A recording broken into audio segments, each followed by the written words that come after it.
Welcome to the Trading Sliders Podcast. Here we go. Episode number 91 of the Trading Sliders Podcast. How's everybody doing out there? I'm Bobby Puckett. Here with me in studio is Kurt the Flash Bennett. What's going on, Flash? Not much, Bobby. Just enjoying this Father's Day. Wish all the dads out there, hope they had a happy Father's Day. Yeah, happy Father's Day from the Trading Sliders Race Day crew here. If you raise your kids at the racetrack, you're doing it right. Oh, yeah. If you're busting their ass for running around, you're doing it right. Yep. So, seen a lot of that this weekend at the racetrack. Yeah. You know what? All right, Flash. So, I'm going to do a short story real quick. So, you know the kid that we made famous by dropping the flag? Yeah. Okay. His mom and him were at the racetrack again last night because his dad was flagging at Paragon. His dad is the flagman as well, right? Yeah. And his mom proceeded to tell him, how come you got to eat every hour on the hour? Monday, you're going on a diet. He said, it's not going to work. I'm on summer vacation. That was a legit conversation I've seen in the concession line. Yeah. But welcome, everybody, to the Trading Sliders Podcast, episode number 91. This week's guest, the Throttle, Shane Cottle, out of Kansas, Illinois, by the way of Manhattan, Illinois, by the way of Kokomo, Indiana. Yeah. Lived a few places, but the Throttle, Shane Cottle, 4-time track champion at the Kokomo Speedway, Gas City track champion, 2-time Indiana Midget Week champion, won some little bitty sprint car race called the Little 500. Yeah. Won that. Got a USAC Silver Crown, not a Sucac Liver Crown, but a USAC Silver Crown. Ted Horn 100 winner. But, old school racer to the core. Yeah. It was fun catching up with the Throttle. I guess it's been like a month ago now. But congratulations on the feature win last night. So this week's guest picked up a feature win at Lincoln Park Speedway last night. Yeah, that's pretty cool. Kind of worked out good, didn't it? Yeah, kind of worked out good. So let's do some housekeeping real quick. So we say this every week, but please support the people that support us. Take care of the people that take care of us. This week's show being brought to you by Diesel Boys LLC. If you need any type of diesel work done and you're in the Kentuckiana area, Diesel Boys will get you taken care of. Our deep dive is being presented by Kentucky Clutch and Performance. If you got a clutch that you need rebuilt, or that you've done something stupid and you've done a big burnout and you burned the clutch out, or if you got a pulling truck or a race car. That's not always stupid. Sometimes that's cool. Well, yeah. Well, cool and stupid. Like, you do cool stuff, and you got stupid rewards. Right, yeah. But reach out to Kentucky Clutch and Performance. They can get you taken care of. Our slider of the week being brought to you by Walt at Speed Decals. Need to reach out to Walt. I'm just about running out of stickers. Getting a little low, so I'm going to reach out to Walt. But our slider of the week being brought to you by Walt at Speed Decals. If you've got any type of vinyl work done that you need, reach out to Walt and he will get you covered. Our crash of the week being brought to you by D.O. Handyman Remodeling. It's a little warm outside, but David's moving around. He's doing some work now a little bit here and there. Yeah, he's knees going in the right direction. Out running around a little bit. So if you need anything done around the house, any type of handyman work, reach out to David. He will get you taken care of. 812-989-5002. Our racetrack spotlight being brought to you by JT's Trackside Catering. Congratulations on Jeremy and Ashley on picking up their new gig. Yeah. Gonna feed everybody the National Dirt Late Model Hall of Fame. That's pretty cool. That's a pretty cool little deal there. But if you need any event catered, no event too big or too small, reach out to Jeremy. He can do them all. Our question of the week being brought to you by Bandit Race Cars. Brian Barber and Bandit Race Cars is a Fox Shock representative. They can build Fox Shocks there in-house, have all the pistons, plungers, everything you need to rebuild a shock, get you a shock built. So no matter what type of race car you run, reach out to Brian Barber. And if you know about what you want, he will get you taken care of at Bandit Race Cars. Our Pound the Cushion segment being brought to you by RacingDirt.com. If you're into streaming like we are, and you want to keep up with what's going on all over the country, especially the baddest modified drivers on the planet, reach out to RacingDirt.com. Tell Trenton Berry that we sent you over there. Our past guest segment being brought to you by HCC Lawn Care. If you're in the Louisville area and you have yard that needs to be mowed, flower bed that needs to be done, apparently not if trees fall down. Don't reach out to him for that. Yeah. Because he's got a tree laying in his mom and dad's yard right now. And he ain't fixed it yet, huh? Well, no. He said, Mom said I need to be more responsible, and I don't have a work order yet. Oh, yeah. That's a quote. Yeah. But reach out to Ben Harmon. He can get you taken care of at HCC Lawn Care. And our top dog of the week being brought to you by Whitaker Trucking. If you need any type of stuff hauled in the Louisville area, actually, we'll say Bullitt County, so, you know, if you need gravel for your gravel, you need topsoil, you need dirt, reach out to Whitaker Trucking. They will get you taken care of. Yeah. There we go. Housekeeping done. You would think I have that memorized, but Yeah. it just sometimes. Oh, another thing I was going to say, I do this maybe a couple times a year. If you guys are at the racetrack and you see billboards that's got people's names on them, try to use those people if you can, because that's what's keeping our racetracks going. I mean, those guys help out, you know, with the racetracks. So we got to have racetracks, or we can't do our show. Yeah.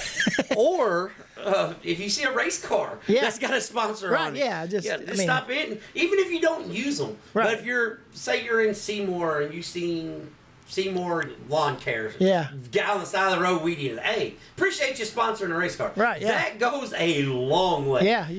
I mean, just a few people tell them that, and they might be more apt to do it again. Yeah. That goes a real long way. Yeah.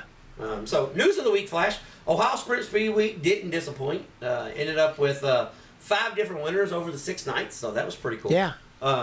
Bobby Pierce is still doing Bobby Pierce things. So we'll touch on that just a little bit. We're not going to spend a whole lot of time on that this week. Yeah, I tell you what, that guy, he always ends up in like the 4th heat every single week. I was looking last night, I was like, yeah, he's back there around like 3rd and the 4th heat. And so I didn't even check it last night to see where he finished till I got up this morning. And it was one. Numero uno. Yeah, that's kind of it. Yeah. If the race pays anything over $25, just go ahead and put him as a winner. Right. The Summer Nationals was affected by weather, so we're not going to have a whole lot of Summer Nationals talk this week. We're going to, actually, I guess that's what you call a tease. Yeah. The upcoming Summer National stuff, we maybe it might be on the Pound the Cushion this week. Yeah. So that's right. That's what we call a tease in the business. Yeah. If everything goes right. Right. Last week everything didn't go right. And weekend race trips. Flash and I made our way to Bloomington. I made it to Paragon Saturday, so we're going to get into that. And our fan question of the week, it is a good one this week. It's one of those, how you say that, hypotheticals? Yeah. Is that the right word? I think so, yeah. And Bobby just told me about this a minute ago, so I'm still thinking on it right now. Yeah. Well, I mean, if you want to be fair, Flash. Yeah. About 20 minutes ago, I just wrote it down. Oh, okay. Because I was scrolling through the messages.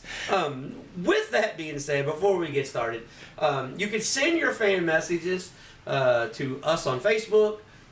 Either one of us, Bobby Puckett or Kurt Bennett on Instagram. We're both on Facebook. Send it to the Trading Sliders page. Direct message, however you want to do it. I've had some come in via Spotify direct message. Send in your question. And here's the thing. I had one guy message me and said, well, I've been trying to think of a really good one. I've had a few things that I've wondered about. It don't have to be a really good one. Send your questions in, and we'll determine if it's... Because sometimes it just depends on what's going on that week. Yeah. A question that you don't think's really good, can pertain to what's going on, so it turns into a really good question. A really good question. Like on a regular Tuesday, it'd be like, "Why are you asking this?" Yeah. But this week, it could be that. So, and one thing I want to touch on before we get started on the news and stuff, the content that we are putting out. First, it's overwhelming how successful that it is, how much people are following along with it. We're doing a little bit more video content, trying to spread the name to the podcast, about the podcast, get us out there, and bring you guys coverage. I mean, we talk about it every week, so if we can show you just bits and pieces, but for the people that's messaging me, that's not my full-time job. So right, yeah. that gets done in the evenings when everything else is taken care of. So, but speaking of that, we've got a bunch of stuff coming out this week. I've even got some stuff from back from Lincoln Park a month ago. So expect maybe some a flood of content this week. Yeah. Let's put it that way. Because the main reason is I got to clear a bunch of that stuff out. Yeah. Yeah, I got to get it up so we can have room for the next stuff. Get rid of some of it. Yeah. Yeah. But yeah, so we're gonna start off with Coast County Raceway got smoked by the tornado. Oh yeah. And we want to say that we're thinking about everybody that's been affected by the recent outburst. And actually, I think we got a possibility for some more bad weather this evening. Yeah, so, tonight. Yeah. Man, I seen where it went across. I seen a video today where it went across 69 up there too, that Highway 69. You see the fields? Yeah. Did you see the? I mean, it took the trees, but around the trees, it took it down all the way to the dirt. That's what I told Tanya. I said it looks like a sod farm. Yeah. It looks like it came through. I don't know, 2 miles wide. Yeah, it was huge. It was huge. So they said someone said, I guess it was an EF3. Yeah. That's what it said. But yeah, I mean it was. Yeah, that was nasty. It's crazy that there was no more injuries in Indiana. Right. Because it went in between Bloomington and Paragon. Like there's 2 populated cities there. Right. Bloomington and Martinsville both have major populations. Yeah. That could have been catastrophic. Yeah, way worse than what it was. Yeah, which I know people are dealing with bad stuff, and it was bad, but I mean, it could have been a little bit rough. Yeah. Could have been. All right, Flash. So we try to do nothing but positive here. So what's positive is going to come out of this is, hopefully, we talk about it just a little bit that we don't have to have something else happen like that again. For all the times that I say Brownstown needed a wall. Yeah. I don't know if a wall would have helped this situation. Yeah. Did you? Because you still would have had a tore up race car. Right. Yeah. Did you see where the car stalled out in qualifying? Yep. And Kobe Reed did not get the message from said race director or the flagman. Yeah. Or the guy in the infield waving it down. Which he did a hell of a job missing the guy. Oh yeah. So he did miss the guy. He missed the guy, but yeah. At what cost? Yeah, I know. I don't know if you guys seen this or not. I was gonna make this a crash of the week. Yeah. It's honorary. We're gonna do an honorary crash of the week. Yeah. So reach out to Kobe or Shannon Reed. Yeah, buy some shirts. Buy a shirt, whatever. Yeah. Because he goes in the corner and the car's dead, and we almost had a Sammy Swindell incident in the late models. Yeah. Except Reed seen the last second. He turned right, and a super late model gassed up, leaves the ballpark. Yeah. And goes in over lands on the left rear. Yeah. You know what happens when that happens. Yeah, he got on the pogo. Yeah. As a former guest Brian Herbert would say, he got on the Schwinn. Yeah. Yeah. But yeah, got on the pogo there. So, got upside down there. And so if you haven't seen it, I think Brownstown Scale. Who runs the Brownstown? I don't know, but they're funny. They are funny. Yes, I give them props. Yeah. I even had somebody ask me if I was. I said Yeah. No. I've got way too much other stuff going on. We could do something like that.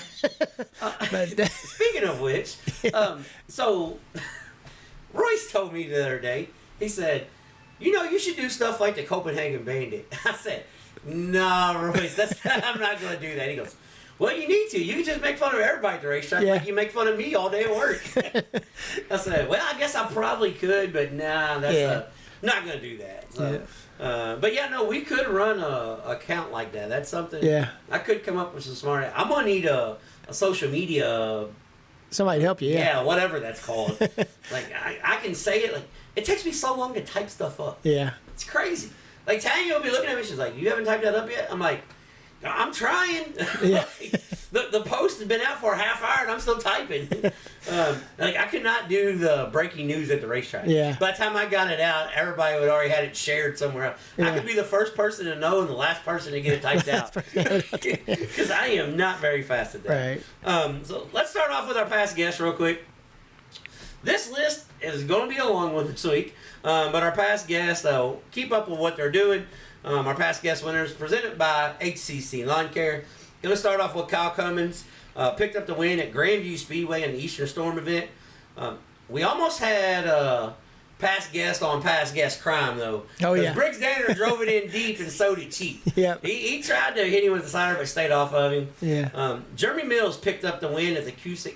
I can't ever say that word. Jeremy, you got the win at Boone or Marshalltown. Yeah. Cusick County Fairgrounds. Pronunciation butchered on that one. Yeah. Briggs Danner picked up the win at Bridgeport there in New Jersey. Trey Osborne, when we get to our weekend race trips, picked up the win at Bloomington Speedway. Jacob Boxwell picked up the Lamaland traditional sprint car race there. So, Jacob Boxwell, congratulations on winning your very first 4-team non-wing sprint car That's race. pretty awesome there. I seen that the other night. Yeah, midget guy. BP32 takes the win at 141 Speedway in Wisconsin for the $25,000 to win. The leader of the pack, Shack Pack, the gentleman, Jeffrey Shackelford, picked up the 5,000 win race. Yeah, 5,000 to win. Jake's 150 at the Indianapolis Speedrome, 150 lap outlaw figure 8 race. And Jay Watt doing what Jay Watt does in Central Kentucky. We had a Jay Watt double down this week. Yeah. Picked up the 604 Crate Lake model. Oh, hold on, Joseph's probably listening. The 604 Pro Lake model. Yeah. And the modified race there at the Rockcastle Speedway on Fan Appreciation Free Night. Something funny. Yeah. So, Rockcastle put a post up, just letting people know, the race is free to get in, blah, blah, blah. The people asked questions, and they said, do you accept cards at the concession? And Rockcastle said, no, we're a cash-only facility. Somebody underneath that said, bro, it's free tonight. Get it all you want. I thought that was funny. He's like, it's cash-only facility. No, not tonight. It's free. Yeah. So, walking tacos on everybody. Speaking of the good ones too. Yeah, the good ones. Yeah. The jailbreaker walking tacos. Speaking of walking taco, I had one of them last night at the racetrack. Yeah. Derek Gerber picked up the win at Brownstown Speedway, the Super Late models. So that's his second win at Brownstown this year in the Super Late model. I think so. So Gerber starting to get acquainted with the Super Late model there a little bit. This is going to be a surprise. Clinton Bowles picked up the IRA sprint car race at I-96 Speedway in Michigan on one of his off nights. He said, Larson kids, you go with your mom and dad for the weekend. Yeah. I'm going racing. But Clinton Bowles picked up the win there.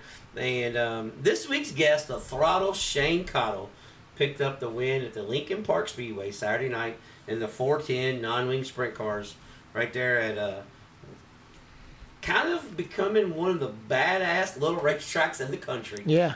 Lincoln Park Speedway. So that's what our past guest did this week. Speaking of past guests, Bobby Pierce took the win at the 141 Speedway. $25,000 to win. 32 late models on hand. T-Mac Tim McCready ran second. And Nick Hoffman rounded out the top three. One thing I want to touch on real quick, Flash. The World of Outlaws late models. Yeah. They went to 190 or 141 Speedway. They went to 191 Speedway. Whoa, hold on. We missed the show. It was right down the road. Yeah. But they went to 141 Speedway. First time they've ever been there. The schedule. I know we've talked about this a little bit, especially when we had Steve Francis on. But the scheduling that the World of Outlaw does, World of Outlaw late models. I like how they go to different tracks all the time. Yeah. And I like it for two reasons. One, you're bringing super late model racing into areas that don't ever have super late model racing.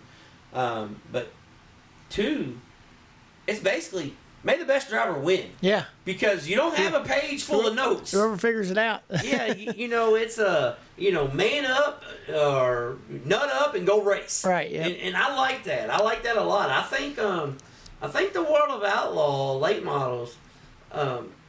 People are gonna say I'm probably crazy, which they say that a lot anyway. So Yeah.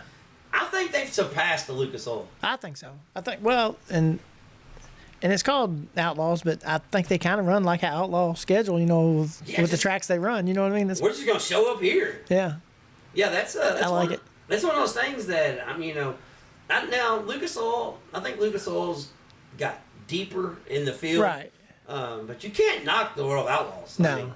Yeah. I still like Lucas Oil too, but it's just I'm like you. I think if I was going to go watch a race, it would be, the Outlaws, an outlaw race somewhere. Yeah. Well, at some places, like you said, everybody ain't always been. I mean, you go watch the Lucas races at places they're at every single year. 2 times a year sometimes or 3, and it's and playing devil. You kind of know who's going to be. Yeah.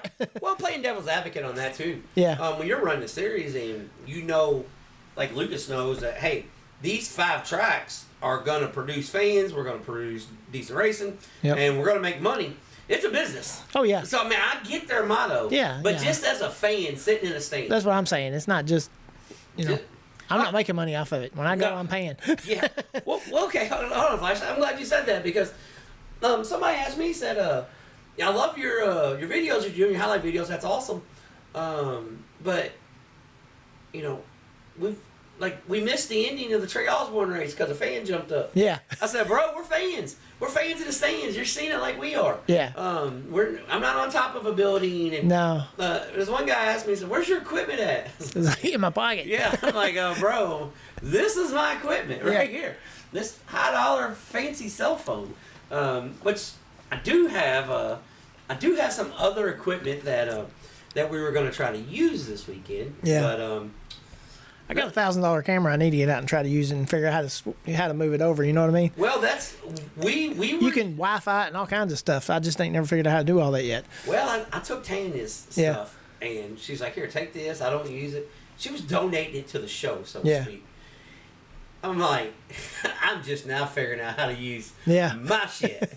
There's no way I'm gonna know how to learn how to use yours on a crash course. Yeah.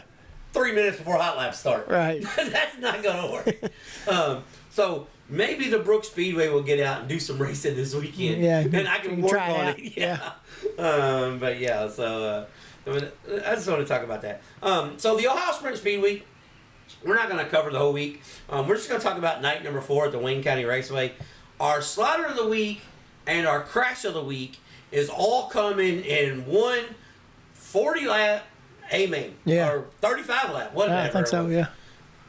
It was 35 laps. Because Man, I'll tell you what, though. This was a week for races, though. Oh, my gosh. You had stuff on every night. Well, not does that. I mean, good races everywhere I've been. Yeah. I watched. I mean, everything was good. Yeah. But, I mean, like last week, you had Eastern Storm on. You had Ohio Sprint Speed Week. You had, Summer Nationals try to be on. Right. they were rained out most of the time. But there was so much going on. The Wayne County Raceway, so, like I said, this is going to be our D.O. Handyman Remodeling Crash of the Week. And it's going to be our Speed Decal Slider of the Week, all at one race.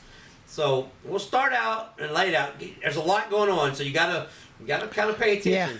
Yeah. Don't be eating your cheese fries right now, okay? Right, yeah. Well, there might be a car stop, so we gotta pay attention to this, all right? So Caleb Henry has the lead, like 5 or 6 laps in. We have a crash. We're riding around under caution. Caleb Henry has a flat right rear. Yeah. So he goes to the pits. He gets his right rear changed, comes out. 24 cars started. 1 car was taken out in the crash, so he goes back to 23rd because we haven't lapped the car yet. Yeah. Because we're 5 laps in or whatever. So it was a 35-lap race. Now that I just remember it was 5 laps in because he had 30 laps to pass 23 cars. Yeah. And he proceeds to mission accomplished. Yeah. But it wasn't that simple. No. Okay, so Devin Borden takes the lead. And Devin Borden is really checking out. He was actually the only car even on the straightaway with Henry when Henry had his flat. Borden was running down and actually got beside him one time. So Devin Borden had a legitimate shot at the race before Henry's incident. Well, Devin Borden was checked. This is where the D.O. Henry Remodeling Crash of the Week comes in. Yeah. He catches a lap car and thinking that it's lap, I guess 34 and not lap 14. Right. He throws a slider and a half and does not clear the lap car. Him and the lap car go end over end into the catch fence. Yeah. So that's the D.O. Handyman Reminding Crash of the Week. So we go red. Open red. And maybe, just maybe, they tell Caleb Henry, like, hey, Darren Nida is I don't know if this happened. I don't know. I'm just assuming. Because Darren Nida was so fast in 1 and 2 on the wall, and nobody else was up there. Yeah. Somebody, I don't know if Henry was parked next to Nida, and Nida's crew said, hey, keep running the top. Yeah, and he's seen him, said, hey, you need to do what he's doing. They go back green. Darren Nida throws a 2-for-1 slider on Cap Henry and Kel Thomas. Cap Henry and Kel Thomas is racing their ass off. Slide job, slow rolling, cutting the nose off each other. Yeah. Nida goes 2-for-1. He takes the lead. Gets them both coming off turn 2 down the back stretch. He takes the lead. While this is going on, Cap Henry's done moved up to the top. So he's like, Nida passed us doing that. I'm going up there. Caleb is coming on the top, bat out of hell, 5 laps to go. They straight away behind the leaders. Yeah. The leaders start racing. So Henry gets underneath Nida, and Nida gets bottled up, and they come down the backstretch, and they've got the white flag going into 1 and 2. Henry slides Nida to kill Nida's momentum. Yeah. And Cap Henry. Yeah. Slides Nida and screws up his momentum. So Nida turns underneath him. Caleb Henry comes out the backstretch, full head of steam, full sends it in 3 and 4. I've never in my life witnessed a slide job that started back so far and ended so far that he didn't run into the wall and won the damn race. Yeah. Like, it was one of the most incredible passes I've ever witnessed in my life. Oh yeah, that's one for the record books right there. I mean, it was awesome. The slider, you couldn't even, like, I would like to give Trey Osborne the slider of the week this week. Yeah. It didn't have shit on Caleb Henry's pass. No. He actually stayed on the racetrack. Yeah. So, but it was so the speed decal slider of the week goes to Caleb Henry. Yeah. And a absolutely insane finish. Yeah. At the Wayne You need County to go back and Speedway. check it out if you can. Yes, it's on Flow. Go back and check that out. I mean, it was I've never in one race have I seen a 2-for-1 twice for the lead. Right. Yeah. It was 2 times. Yeah. Like it was one of those when I jumped up off the couch. Yeah. Yeah. When Nida made his pass, I sat up on the edge. I was like, damn. Yeah. And then I see Henry come down the back, and I'm like, this is gonna be a hell of a wreck. There ain't no way. Yeah. No way he's getting stopped. Yeah, he did. I don't know how and he he cleared did. everybody. Yeah. I don't know how he did. So people don't realize how good those guys are. I mean, Yeah, there's so many great sprint car drivers out there. it's just crazy. Yeah. Because stuff happens so fast in them. It's like probably 3 times as fast as what a stock car would be. Yeah, it's crazy. it's nuts. Yeah. I think a lot of times they just get lucky. Yeah. They have to. Yeah. I mean, I'm not taking away their because sometimes talent. they don't. Yeah, that's what I'm saying. Yeah. I'm not taking away their talent at all. Yeah. Because, I mean, just to keep the damn thing pointed in the right direction. Right. So this weekend's weekend race trips, Flash and I made it to Bloomington Speedway on Friday night. And we're doing some content stuff. Come to find out, our content stuff played into people going back and forth at each other on Facebook. Yeah. Not the way we wanted to break in the Trading Sliders content stuff. Yeah. But with that being said, for the 60,000 views this week, Yeah. thank you. Yeah. Thanks for everybody who We'll take 'em. shared it. Thanks for everybody. Because we tried to show both sides of it. Yeah. And starting a new thing, Flash. Didn't have a name for it until last night when, Friday night. Me and Tanya was on the way home. And I said, I need to come up with a name because I'm, like Flow, I'm not stealing nothing from Flow. Right. Yeah. Like, they're the ultimate thieves. Right. If they want to steal the race day report, they can steal it. Yeah. I'm not stealing that after the checkers. Right. That's not happening. Got too much pride over here in the hood. Yeah. But we came up with When the Dust Settles. That's going to be the name of the interview segments afterwards. And the main reason was I was about half-ass joking. I said, kind of could be when the dust ups are done. Yeah. Because for a minute I thought we was going to have a fist fight. Yeah. Totally different story. Not going to talk about that though. Yeah. So we went to Bloomington Friday night, and they had 28 sprint cars, 28 410 nominating sprint cars, 20 IMCA 305 sprint cars, and 16 super stocks. And we'll start with the sprint car feature first. Trey Osborne took the feature win from Todd Hobson on the last turn, going into turn 3. But Osborne started 17th. But let's talk about the race before then. Yeah. Harley Burns, Gunnar Setzer, and Jordan Kinzer. I mean, they were absolutely going at it. Yeah, they were throwing bombs. They were throwing it was like a slide fest and a half. Yeah. Definitely Trader Sliders approved. Oh yeah. 100%. And Jaden Rogers, I love you, man. Look, you're a wheel man. You're a gasser. But let's not drive off the racetrack twice. Yeah. And say we pulled in because of track conditions. Yeah. Because everybody, I mean, Harley Burns didn't pull in because of track conditions. He drove off the racetrack one time too. Yeah. you know, I think you are one of the next superstars in racing, but let's not blame it on the racetrack. The racetrack slick? Yes. Would I enjoy it having a bigger curve? Yes. Oh yeah. But sometimes that's the beauty of sprint car racing. You got to drive on different racetracks. Yeah. Some nights they're juiced up with the curve. Some nights they're slick with one little bitty strip of moisture. So you got to find it. And I will definitely take the different racetracks other than what I used to do. Yeah. The same track every yeah. Well, not really in turn 3 and 4. It always had spring water yeah. running out of it. So if you could get around that, it was kind of like dirt track racing. Yeah. Not really. Yeah, but not really. But so Osborne makes a pass. I'm gonna play devil's advocate on both of this. Yeah. Todd Hobson, I understand him being upset because he like he said in the video after the dust settles video.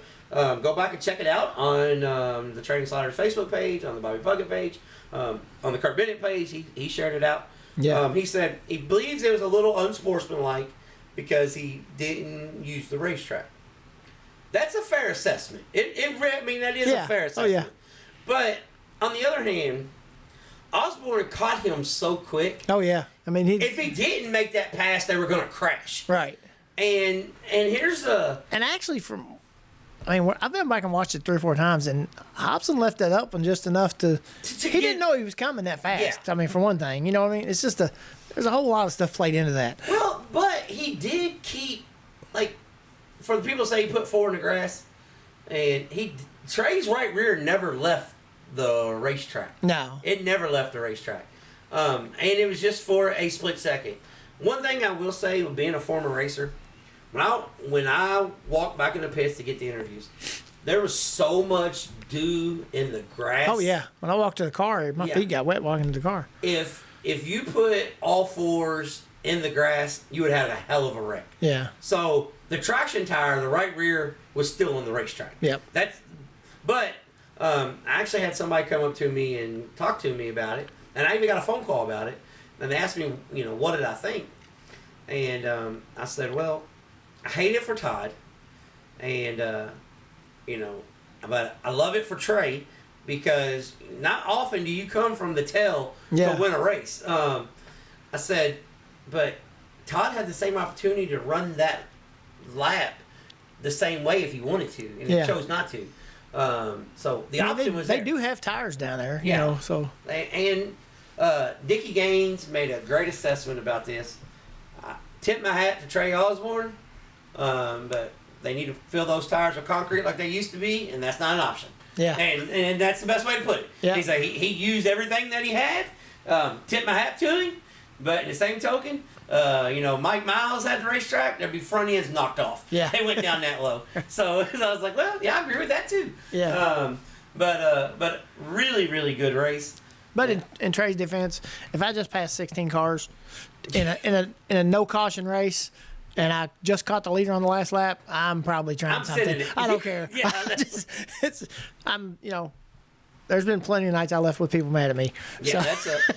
and that's the beauty of sprint car racing. Oh yeah. It was a great night.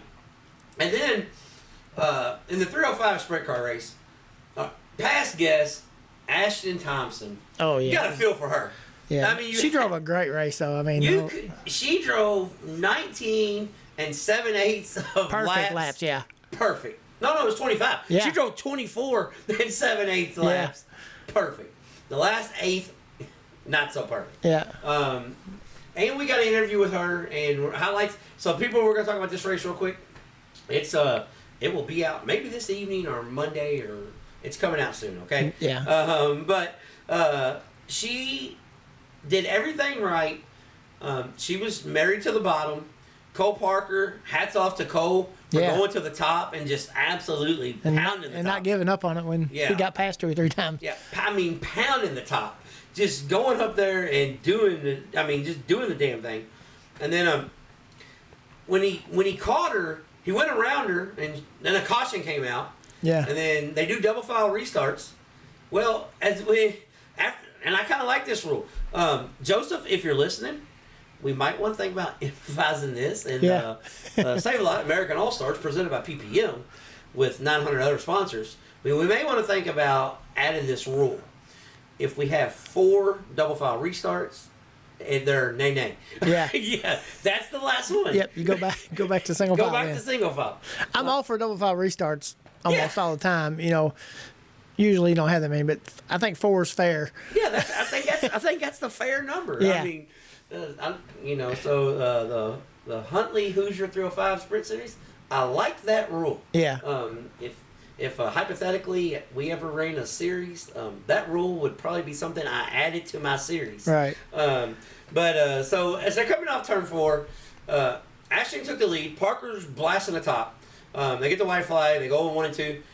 She actually pulls him 2 or 3 car lengths off of 2 and down the backstretch, and she passes the lap car in the middle of the backstretch. Well, when she goes into 3, she told me she heard an engine. Yeah. On the outside, so she thought it was Parker ripping the top, which he was. Yeah. And when we talked to Parker, when I put these interviews out, he said, I was catching that lap car so quick, I was already off the throttle because I didn't want to wreck with the lap car. Yeah. And then all of a sudden she spins coming off 4 because she was going to try to slide across the slick and take his momentum away. Right. Well, she's been in the traction for 24 7/8 laps. Yeah, and then got up in the slick. And when she hit the slick, she just looped it. And Parker. Well, and I think she didn't know where he was, so she kind of bound the car up just a little bit. Yeah, she didn't want to run into him. Right, she didn't want to run into him. Yeah. I mean, being nice, Yeah. So, but Cole Parker took the win. Yeah. And which is good too, because he had a really rough week with his with his daughter. His daughter in the hospital and stuff. Had some stuff going on. So. Yeah. So it was one of those things. But great sportsmanship. Oh yeah. Ashton ended up running 14th.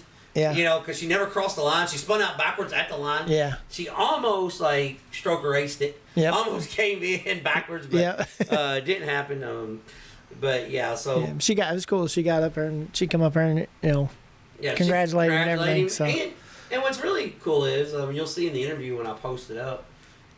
She could have been really salty about that. Yeah. About the way the whole thing went down. Yeah. And she wasn't. No. She was she was just kind of laughing well. She's a racer. She knows stuff happens. I mean, that's just the way it is. But one thing I want to point out real quick, though. First off, thank you to Pat Sullivan. That's what I was going to make sure we said something about that. Yeah, thank you to Pat Sullivan for giving the Trader Sliders podcast a shout out. And thank you for all the people that came up to the racetrack and said, hey, we listened to your show. We appreciate it. We appreciate what you guys are doing. And a lot of them, are you video recording tonight? Are you video recording? I'm like, so we're content creators now, Flash. Go figure. But also, what about Pat Sullivan, though? He is so good in situations like, different things. Cole was getting very emotional. Yeah. And it could have come off the rails really quick. Yeah. And it didn't because Pat Sullivan he just got a way of... Yeah. As I said, I told Flash, Pat Sullivan did the opening prayer. Yeah. I said, man, I would go to the Church of Sullivan every Sunday. Yeah. He just, the way he speaks on everything, a little bit better than us. Oh, yeah. A lot more professional than us. Oh, yeah. But, Pat Sullivan is a national treasure. But one thing I wanted to point out about Bloomington real quick before I move on to Paragon. So for people that, bitch about Bloomington being slick and the track conditions. So Jane and Rogers, you're probably not going to agree with me on this one. All right. First off, they've done an excellent job with the rocks. Oh yeah. There's no more rocks. Occasionally there's a rock here or there. Yeah. All their tracks have nothing like it was. Yeah. The rocks are taken care of. Andy Bradley and his staff care about the Bloomington Speedway. Yeah. That goes a long, long way. They do a great job with getting the community involved. But I'm just going to say this. Trey Osborne, 17th to 1st. Jordan Kinzer, 11th to 3rd. Cole Parker won his race from the 4th start position. Ran 2nd in the 305. Blaine Ridgely, up 10 positions. Yeah. Ran 3rd in the 305. Ethan Barrow, up 12 positions, which is really 19. Yeah. Because he had to go the tail and come back. Right. So, and then the Superstock race, while you was back there getting some content, that was one of the best super stock races I've ever seen. Yeah. I mean, you had the Sasser boys and you had Hobbs. K-Rob. Hobbs was leading, and K-Rob just drove around them boys on the outside. And then he stayed there is what was cool. They was hugging the bottom, and he stayed right there in the middle, and he was just rolling, man. Another thing, too, shout out to Kip Robinson for taking the super stock win. Also, shout out to Kip Robinson for running fourth in the Super Late Models at Brownstown Saturday. Yeah. And Jarrett Bailey's hot rod. Yep, that's pretty cool. So Kip Robinson goes from retired to multi-night racing in different race cars. K-Rob goes racing about like we do. Yep. I'm pissed on it. Let's just go race this weekend. Yeah. And then Saturday night, I made my way to the Paragon Speedway for the King of the Hill event. 22 cars on hand. First off, thank you, Chad Taylor, the voice of the Paragon Speedway. Has been an announcer there for years. He's a follower and a fan of the Trade Insiders podcast. And Flash, I know you wasn't there this Saturday with me, but he went above and beyond to praise our work, and we really appreciate that. He is a guy that loves the sport. Raced himself, been involved in it, knows the ins and outs, knows the crew chief, knows everybody's got a story. As the train comes, it's been a while, a few episodes since we had a train. But Chad Taylor, we appreciate the kind words that you said about us. He pumped up the show, gave out some souvenir merch, took care of the Trading Sliders multiple ways. So, thank you for that. And I also want to say a big hat tip shout out to Chris Nunn. Yeah. Because like him or hate him, and he will say this himself, he's probably burned some bridges. Yeah. But scratch that. Overlook that. A man sitting on the microphone, one of the absolute best announcers that ever come out of this area, no matter what division it is. Yeah, it doesn't matter if it's Hornets or late models. Yeah. Hornets, late models, super stocks, modified, sprint cars. If you Google, well, not Google, that's kind of old. If you look up on YouTube, Slider at Brownstown, it's got 100,000 views. Yeah. The Gilpin Slides Lions, that is Chris Nunn. Yeah. Absolute badass on the microphone, and I talked to him at the racetrack. It was the first time in 4 years that he called a race. Yeah. And what I like, and I didn't even tell Chad this, because Chad asked me to come up and sit in the booth and do some announcing too. Yeah. And I told him, actually, I'm here to get some content tonight. Yeah. And so Chad went down to the infield to do the winners interviews, and gave Chris Nunn gave him the floor for the night on his first night back, announcing. Yeah. And Chris said he didn't know if it was going to be a one-time thing or if he's going to set in, but he got the opportunity. And not only did Chad Taylor help out the Trading Sliders podcast, he also helped out a buddy in need in Chris Nunn. Because sometimes when shit's going bad, all you need is to do what you normally do, and it will take you a long way in life. Yeah.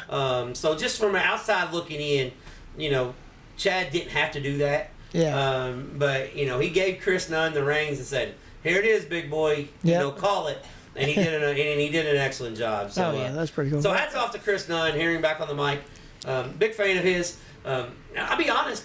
You know what he's actually better at than announcing races? What's that? Don't say playing cards. Just, yeah. Don't say that. Yeah. He is actually a wonderful ring announcer for pro wrestling. Oh, yeah? Yeah. That's pretty cool. Did some IWA Mid-South ring announcing back in the day. Oh, that's cool. Chris Nunn, yeah. So that's a little tidbit. A little Chris Nunn history if you didn't know that. But let's talk about the race real quick at Paragon. First off, they received 3 inches of rain. The track was... When you see my race day report... Yeah. And if I didn't tell you anything else, what would you say the night would have went? Oh, I figured it was going to be tumble buggies is what I figured it was going to be. Yeah. Not one of them got upside down all night. Yeah. Well, no. I think one did, but he spun around on top. Yeah. You know what I'm saying? But yeah, no super hard crashes. That's good anyway. They graded a bunch of the track off.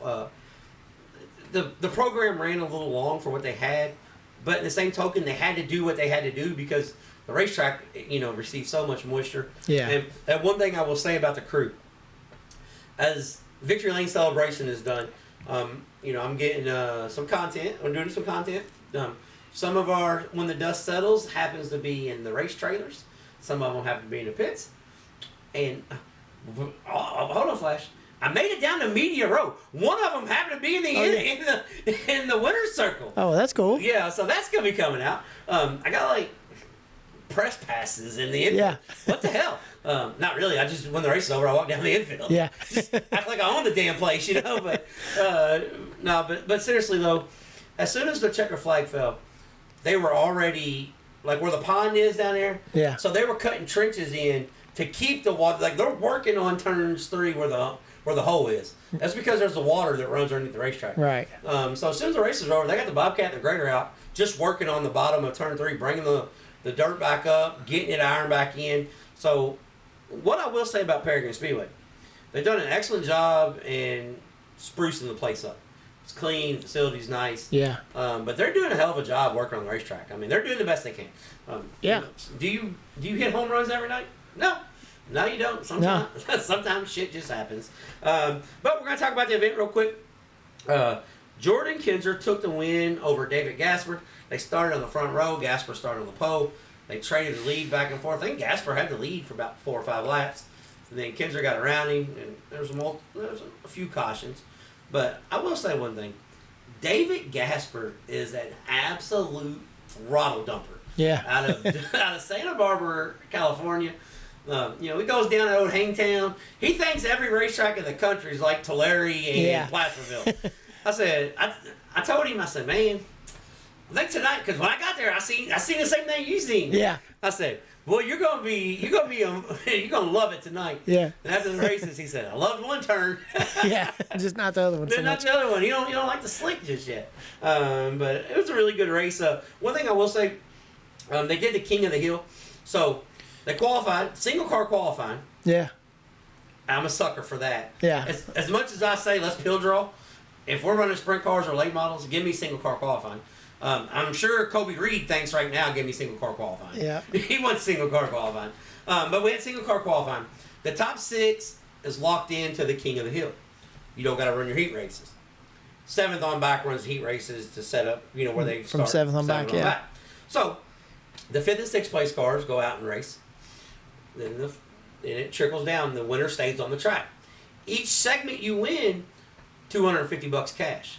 Dang. So Braxton Cummins said, I gotta win me couple $100. Todd Hobson, my boy Todd, he had about as bad of a weekend you can, running 2nd and qualifying 3rd. Yeah. You say we qualified 3rd one night and ran 2nd the other. That's a pretty damn good weekend. Yeah. No, not at all. So Cummins and Hobson got together. Hobson off of turn 2, backs it into the wall. I'm talking, when I say crushed the fuel tank, Flash, I mean like cocaine. Like he took it off cocaine. So, and there's only one division. And they ran the King of the Hill right before the A main. Like when the King of the Hill was done, they gave a 10-minute call. Right. So they went over and Todd Hopkins and them. Crew did a great job. Got the car put back together. It was nothing Cummins did on purpose. I mean, he just tried to slide her, and so. But then Gasper came up, and Gasper he went around Cummins. All right, see you later. And then Jordan Kinzer and Gasper for the King of the Hill. And David Gasper, he drove in 1 and 2 so hard. If the car didn't stick, he would have landed at Putmanville. Oh, yeah. he would have made the feature at Lincoln Park Speedway. Yeah. That's how hard he drove in and 1 and 2. And, he took the win. And just a good kid, man. He's one of those kids that, we talk about this a lot, how non-wing guys make a lot of sacrifices. And he's a kid that came from California and, moved to Indiana to race non-wing sprint cars. That's a sacrifice. Yeah. That is a big sacrifice for a 20-something-year-old kid to make that move. So, but overall, it was a really good trip. couple had an off weekend for me, and was able to spend it in the Hoosier State, which is never a bad thing when you're going to the racetrack. So looking forward to our next trip back to the Paragon Speedway. All right, Flash. This is our fan question of the week.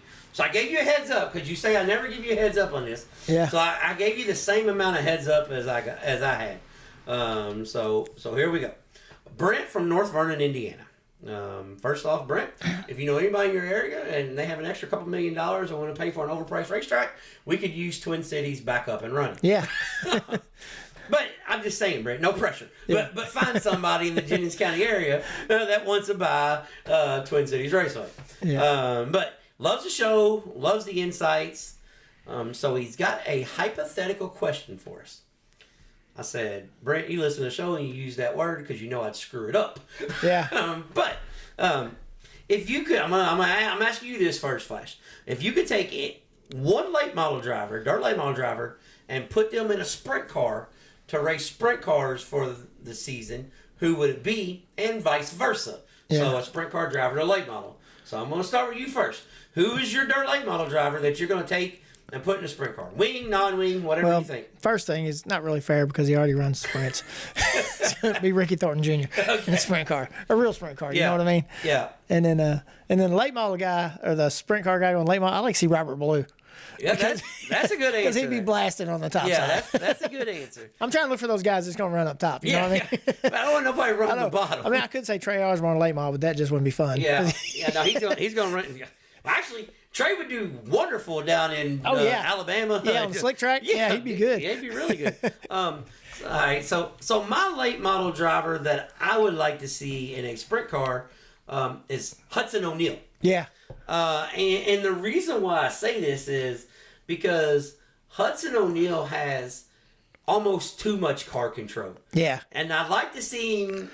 I'd like to see a little bit of his dad come out of it. Right, yeah. So I think in order to do that, you got to get him in a car that he can't really control. Yeah.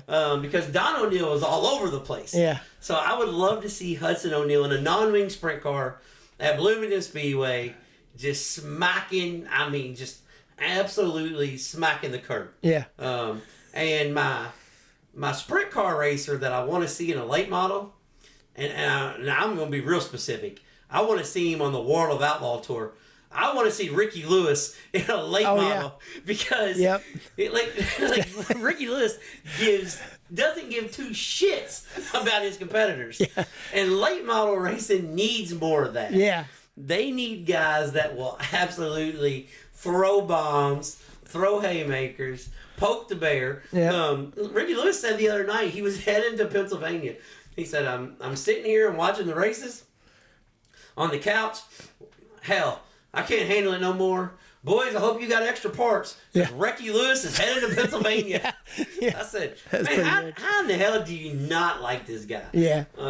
So, not only fan question of the week, send us, that is a good fan question. Yeah. If you've followed along and you're listening, send us who you want to see. Send us that. Yeah, we'll go over that next week. Yeah, who would you like in two different type of cars? Yeah, because cool. that's a pretty cool deal. Yeah. And our bonus question of the week comes from Brent North Vernon. I'm assuming Brent goes to Brownstown a lot. Yeah, probably does. This question. I would say so. How come racetracks seem more drier nowadays than they were in years past? Do promoters do a bad job at prepping the racetrack? Answer on that is yes, some promoters. Yeah. Some promoters don't prep the racetrack, but you can't say that everywhere. The other thing on that is the cars. Just the race cars, yeah. Yeah, the race cars themselves have so much traction. If you get the track as wet as it needs to be for it to stay wet all night, it gets rough early because of the traction. So if you don't put that much water on it, well, guess what? Yeah. They pull the water out of it. Yeah. So it's a constant. It's hard to find the plus edge. all the late model nowadays are running on 4 wheels where they used to only have 3. Yeah. You got an extra tire on the track. John Gill never. Yeah. I don't think he never had to buy a left front tire. Yeah. No, ever. So that I thought it was a pretty Yeah. good question this week. So. Oh, yeah. Well, we're gonna get off here and listen to the Throttle, Shane Cottle. Speaking of tires on the racetrack, 4 wheels, sliding across your nose, wanting to beat up kids, you'll like this one. Oh, yeah. It's the Throttle, Shane Cottle. It's time for the Trading Sliders Deep Dives presented by Kentucky Clutch and Performance. Here we go, ladies and gentlemen. This week's Trading Sliders Deep Dive. I'm gonna say this, not being rude. We got usually I'm always introducing kids. So we got the seasoned veteran out of Kansas, Illinois, the Throttle, Shane Cottle. Thanks for coming on, sir. Man, I appreciate you having me on. That wasn't too bad, was it? No, that's not bad. Usually I'm called Grandpa or something else worse than that usually. So. Well, here's the thing. You've been racing non-wing sprint cars we were doing a little bit of math because everybody, you see my notes. Look, you see how many notes I got. I got tons of notes here. So we think 25 or so years. He's been doing it long enough that he can talk shit about it. That's for damn sure. So I want to start off with this.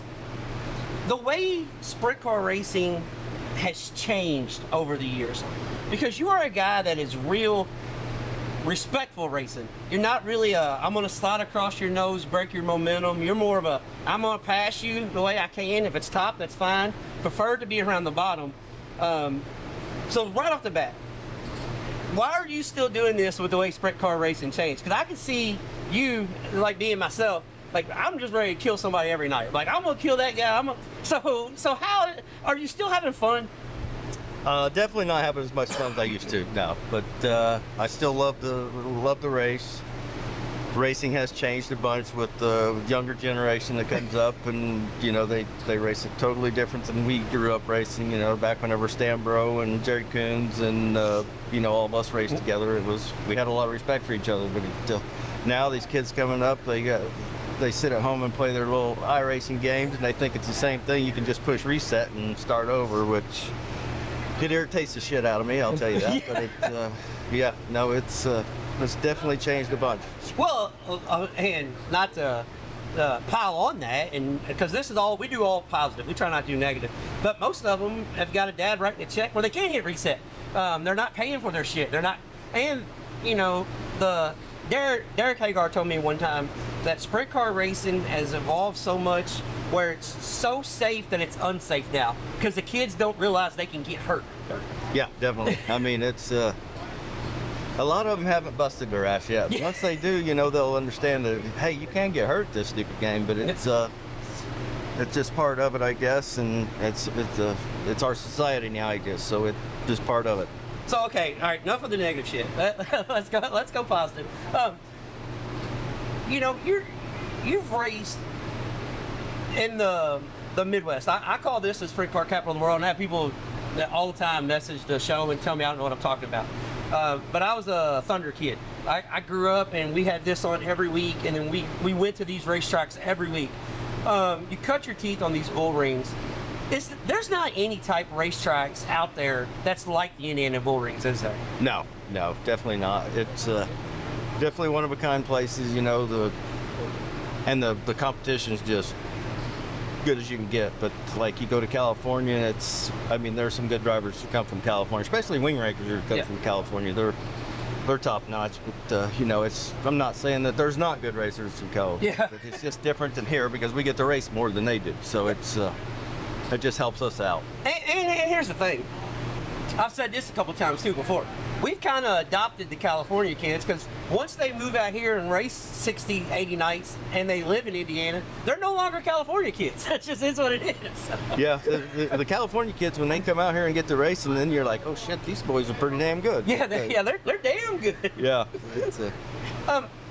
So with with 25 years, the evolvement of the sprint car, because we cover everything, and I've said this multiple times before, but the late model world has changed so much. The modified world has changed so much.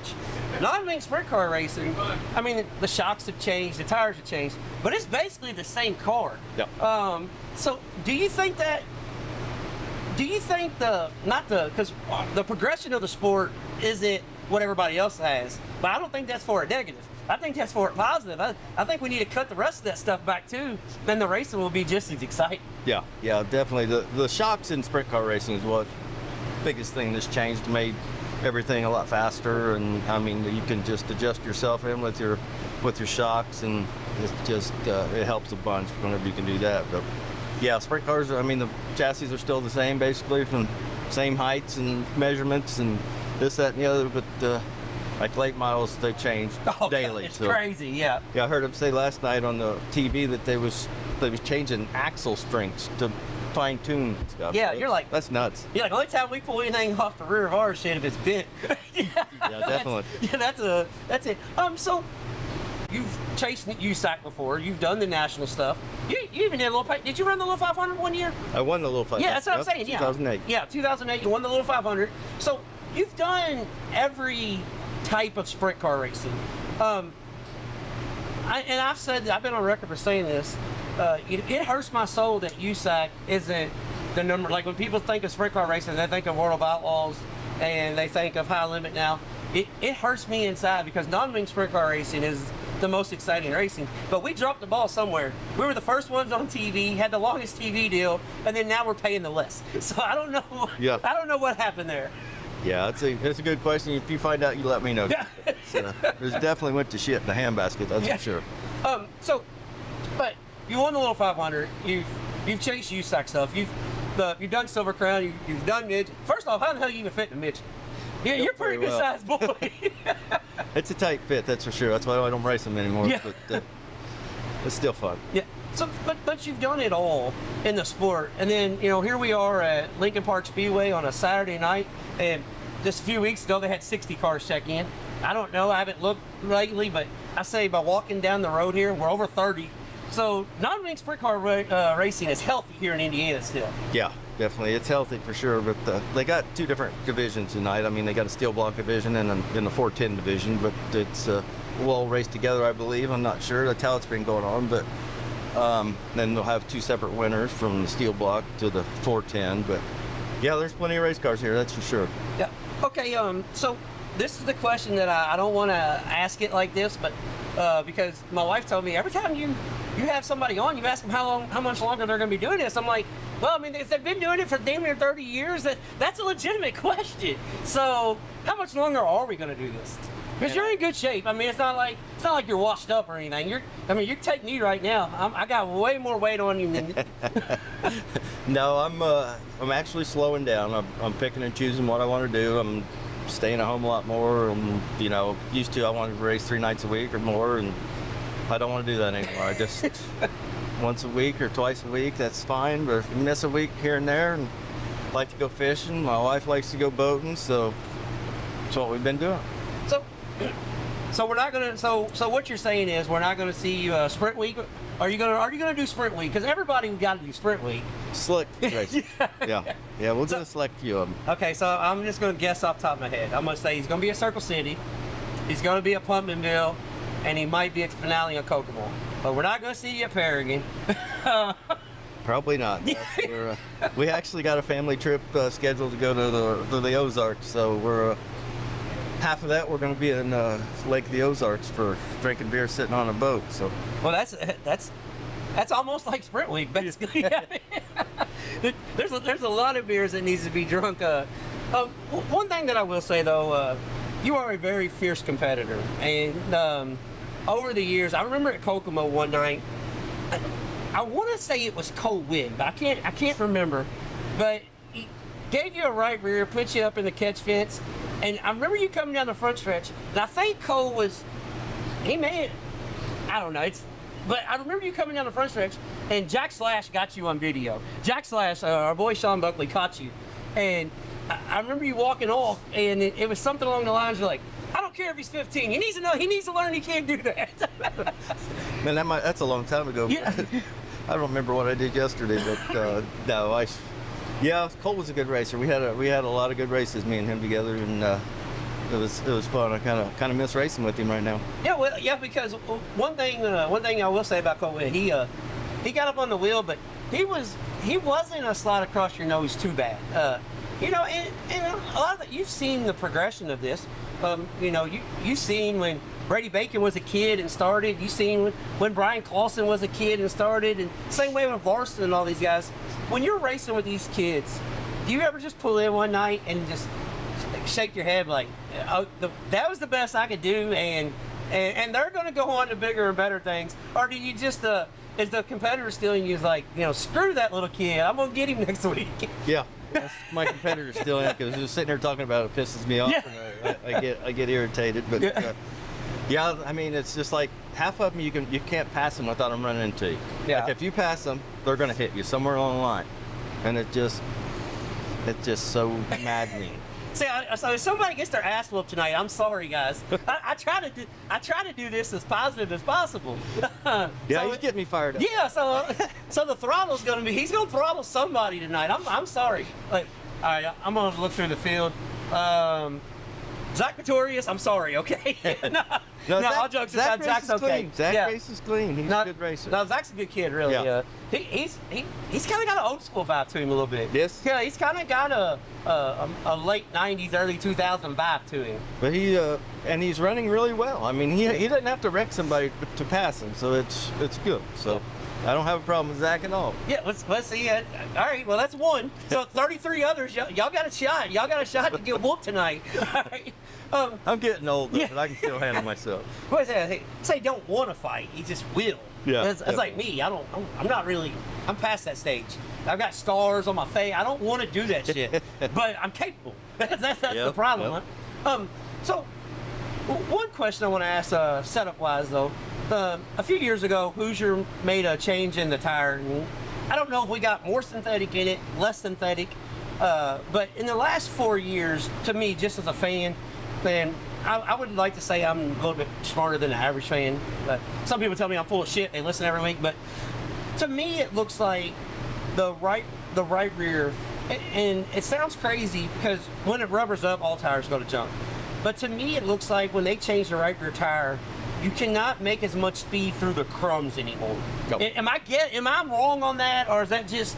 No, you're correct. Okay. Yeah, used to you could slide through the center and get through the crumbs, and you had some grip, but it's not like that anymore. I don't know if it's because of the sidewall or, like you say, the rubber compound or what's in it, but it's a lot different now. Yes, because when I sit back and watch, I'm thinking, there's no way the car, because I'm looking at the race cars. I know the shot you run different shot compounds and stuff now, but there's no way at Kokomo. It's still the same damn circle, and there's no way you either got to be on the U tire against the wall. Yep. Years ago, you didn't have to do that. And so it's only got to be one thing. It's got to be the tire, because everything else is the same.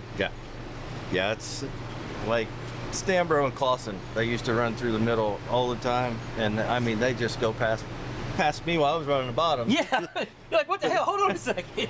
I'm down here in the grip, and they're out there in the crumbs. So it was no, but yeah, now it's a lot different with like I say, it's either the compound of it or how it's made, the sidewalls, what it is. So I was always wondering that because I'm watching the cars, and to me it looks like when you get down on the right rear, like when the track gets a little chopped too, when it gets down on the right rear, it looks like the tire don't bounce like it used to. I don't know if that's the shocks, the torsion, I don't know, but to me it looks like when you just watch the right rear tire, it doesn't work like it used to. Yeah. No, it's definitely the shock though for it gets down and just holds it there, and it's supposed to be sticking, but half the time it's not. Yeah, that's kind of the way it is. That's sprint car racing. So you have any aspirations to go do any type of stuff anymore? Did you watch the little 500 and be like, man, I'd like to do that one more time, or I'm not going to torture myself like that? No, I actually my car owner died that I ran that for, and we had a really good team. I mean, we was always in the top, 5 or 10, every year. And he died, and the team fell apart. And then I tried racing in a few years with not so good stuff, and I just said I don't like that. And I'm not a really big pavement fan anyway. I'm not good at it, but so it's. What's just shocking to me because you drive the car so straight on the bottom. I've always seems like that's right up your alley. Yeah. No, I just. You don't like slowing down though. I can race Anderson just because I ran a million laps around there, but like if you go to Raceway Park, I struggle so bad there because I have no idea what the hell I'm doing. But yeah. I sit there and watch Swanson, and he lifts a long way out there and just cruises through there. And me, I'm sideways, pushing, bouncing it off the wall. It's dumb to me, but He's like, hold on a second. Where's this damn cushion at? I hate running the cushion, but I'd love to have one right now. yeah, definitely. Just not good at it, that's for sure. Well, when you said you was watching late model racing on TV last night, I'm curious. I've always said this because I think kids nowadays have a golden opportunity because everything's recorded, everything's on film to go back and learn and watch. But how much other forms of racing do you watch? Because you're so involved in this. Are you? I mean, I'm assuming you're still a little bit of a race fan. Oh yeah. I mean, I'm actually a bigger fan now than I am a racer. yeah. That's when I quit. Like when I quit running modified, same way. I was like, man, I have more fun just going, hanging out and watching. Yeah. No, I love to. My wife gets so pissed at me because I come home last night. I've been gone for the week fishing in Minnesota, and I get home, and I go right to the TV and just start watching, the Dream, and she's like, "You've been home for 2 hours and haven't said hey to me yet." But no, it's you're like, "I'm sorry, babe." Yeah. But no, I love watching late models, and they put on good races, and I love non-wings, wings a little. I struggle with a little bit, but it's good stuff. Well, see here, I'm gonna tell you because you're talking about the California track.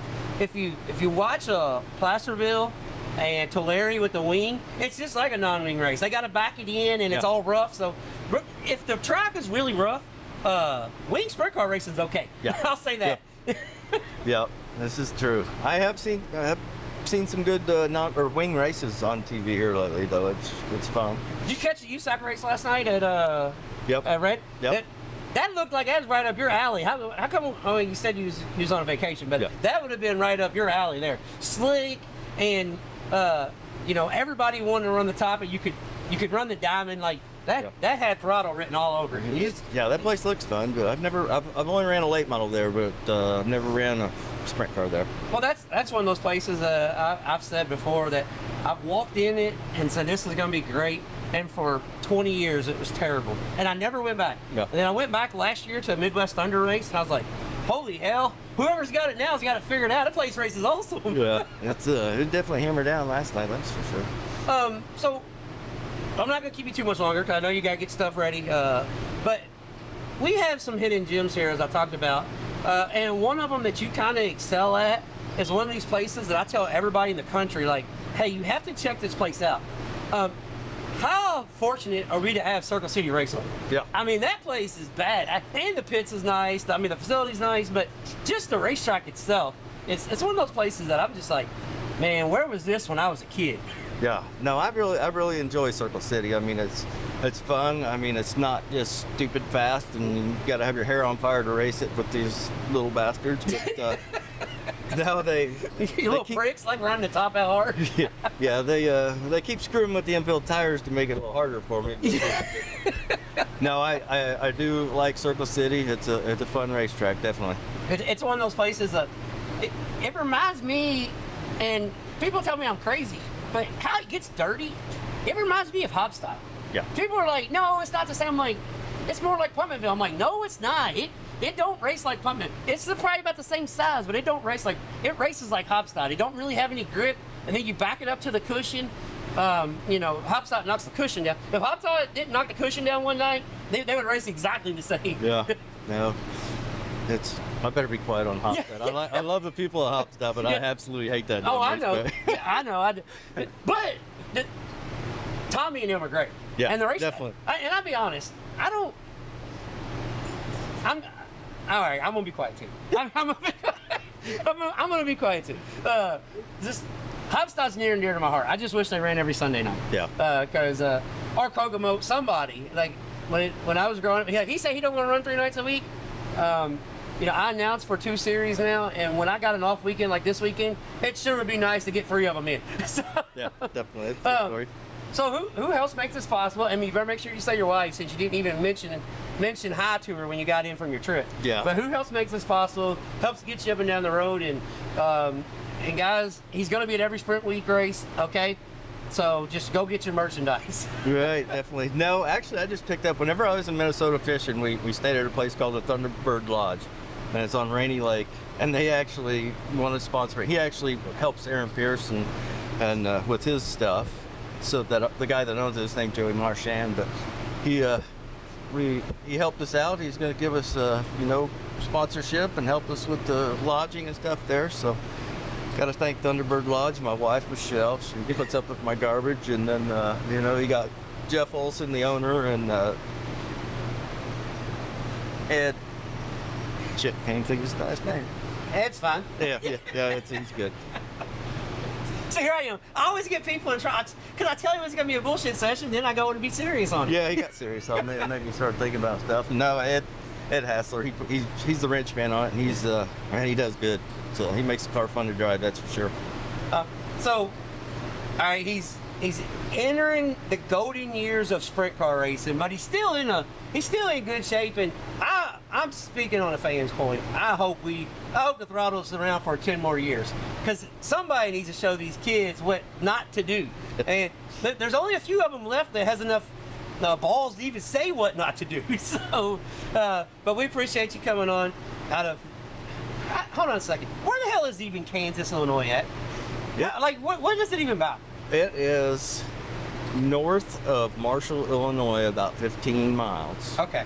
All right. Because That's as close as I can tell you, the easiest way to get there. Did you spend a few years in Indiana? Or I lived in Kokomo for 18 years. Yeah, that's what I always thought. I always thought that you and Dave Darling were just the hometown run. And like, I guess it was about 5 years ago I started saying, I'm like, nah, I think that's a misprint. My race pass got this shit wrong. I'm pretty sure he's from Indiana, but okay, I was wrong. Yeah. But we appreciate you coming on. The Throttle, Shane Cottle. No, I appreciate it, bud. All right, Flash. That was the Throttle, Shane Cottle. Super cool dude, man. I appreciate him taking time. A little bit of background noise on that, but we were at the racetrack, and the Throttle was working on the race car. Just got in from a vacation, so he wasn't really. I won't say he's grumpy, but he said, well, "You're getting me all worked up. I'm thinking about going over here and whooping somebody now." But it was a really good time there. Like I said, 4-time Kokomo Speedway track champion at the Gas City Speedway, 2-time Indiana Midget League champion, which that's cool as hell. Little 500 winner, Ted Horn 100 winner. I think he's closing in on 100, 150 sprint car wins. So, yeah. Throttle Shane Cottle, man, just he's one of those dudes. I hope he races forever. Yeah. He says back when me and Stanbro was racing and me and Darlin. It's like, we're getting the get off my lawn talk. Yeah. But yeah, had a good time there catching up with the Throttle. And congratulations on Shane Cottle taking the win last night at the Lincoln Park Speedway. So this week's upcoming events, we're going to start off with the UMP Dirt Car Summer Nationals. They start off Monday night at the makeup for Peoria's final event. So Monday night, Peoria Speedway. Yeah. On Tuesday night, they travel down to the Benton, Missouri Raceway. Tanya and I went there last year and watched the Power Eye 410 wing sprint car race. Benton, Missouri is sneaky good, so if Tuesday gets in, make sure you tune in to Dirt Vision. Yeah. It's a racetrack that produces. Wednesday night, they're at the Quincy Raceway. They're in Quincy, Illinois. Then Thursday night, they travel back down to Missouri for Springfield Raceway. Friday night, they're at the big, massive Paducah International Raceway. All over the map this week. And then Saturday night, this week's Racetrack Spotlight, it's already been the Racetrack Spotlight before, and it's going to be the Racetrack Spotlight again and again and again. Saturday night, the UMP Dirt Car Summer Nationals make the one and only stop to the Tri-State Speedway in Hobstadt, Indiana. Super late models, $10,000 to win. So Derek Grimmer, come on over there and get you some, man. Yeah. It's right up your alley. A little twist and roll. Let's go. Yeah. But yeah, and Devin Gilpin, I'm calling you out this week. The Hobstadt, you need to get there. Yeah. Slider and a half. Let's go. Let's get all the Indiana guys. Yeah, we need a bunch of Indiana guys to go. Yeah. Defend our home turf. I know we don't race there every year or every week, but neither do they. Yeah, so you race once a year for Yeah, Jared Bailey, Chad Stapleton, all you guys. Let's get to Hobstadt Saturday night. $10,000 win, good payday. Not far from home. Not far from home on a track that's an equalizer. But the quarter mile high bank racetrack right there in Gibson County, Indiana. Man, still the best race dirt late model race I've ever seen in my life was at Hopstadt. Yes. And it was Don O'Neill and Kevin Claycomb. Yeah. Oh my gosh. Northern All-Stars. That was, yeah. James Essex, Northern All-Stars. Yeah. Let's get to Hopstadt. All right. Yeah, make that happen. One thing I do want to say, as I'm calling out the Indiana guys, Yeah. I seen where this guy made a start last week. Randy King Kong Cordy. Oh, let's yeah. see you at Hopstadt. Yeah. You're going to run Peevely. Let's run Hopstadt. There's always some action when Randy King Concordy's there. But yeah, so this Saturday night, quarter-mile high bank, black dirt, slime that you can't get a hold of. Racing action is phenomenal. And Dylan Kalen is making his trip there this week to Hopstadt. We've turned him into a fan. He was at Florence last week. Went to Lincoln Park 2 weeks ago. So he's a dirt guy now. That's cool. Big Kyle Cummins fan. Kyle won't be there. Yeah. Well, he might be there hanging out. Right. But he won't be there racing. Yeah. But I gave him the special a few weeks ago. Now that would be a guy. Yeah, Kyle Cummins at Lake Milo would be pretty damn good too. I think so. Yeah. Yeah. That's something that might especially Hopstadt, maybe. Yeah. Hey, all those guys I just mentioned, if you don't want to race this weekend. Yeah, call up Kyle. Yeah, see if he's doing I think USAC's off this weekend. Yeah. So call up Kyle, put him in the car, right down the road. Yeah. But seriously, I gave Dylan this last week, and or a couple weeks ago when he went to the midget race there. I'm gonna let everybody know on the secret, since this is the JT Trackside Catering Racetrack Spotlight. You get the Tri-State Cheeseburger, okay? Yeah. The world famous Tri-State Cheeseburger. You open it up. Now, Kurt can't do all this because some of this stuff messes with him. But if you got an iron stomach or you just don't care like me, do this. You put the dehydrated onions on it, put some pickles on it, and put the honey mustard on it. Nothing else. No ketchup, no mustard, no mayonnaise. I promise you, Greg Lynn, our friend of the show, told me I was crazy. Yeah. Him and his brother Eric came up there last year. And I talked him in. I dressed the burger for him. Yeah. Eric said, I'll tell you what, you're onto something. I said, I'm telling you, damn thing's good. Yeah. But the Tri-State Speedway, this week's Racetrack Spotlight. Yeah. And one other thing I did see this week though, they've about got the Belle Claire Speedway is laid out. Man, that thing is looking nice. Yeah. They first said at the end of July. But our buddy Robert, got another episode with Robert coming up too. He's going to be our first repeat guest. Repeat offender. Robert's coming up. But Robert went by and talked to the man in charge. Said it's probably going to be late August. Yeah. They're going to have about 2 or 3 shows this year. Yeah, but it is looking nice though. But the place is looking spiffy. Yep. That will be a racetrack spotlight when it comes back up. And that's always good to see a new racetrack coming back rather than go away. Yeah, because we're losing them by the day. Way too fast. Saturday night, another cool ass racetrack. The Hunt the Front Super Late Models, $15,000 win is at the Sonoya Raceway in Sonoya, Georgia. That place is badass.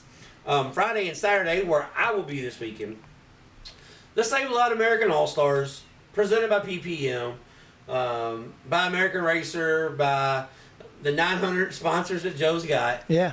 I tease him, but without all those sponsors, we wouldn't be able to travel and do what we do.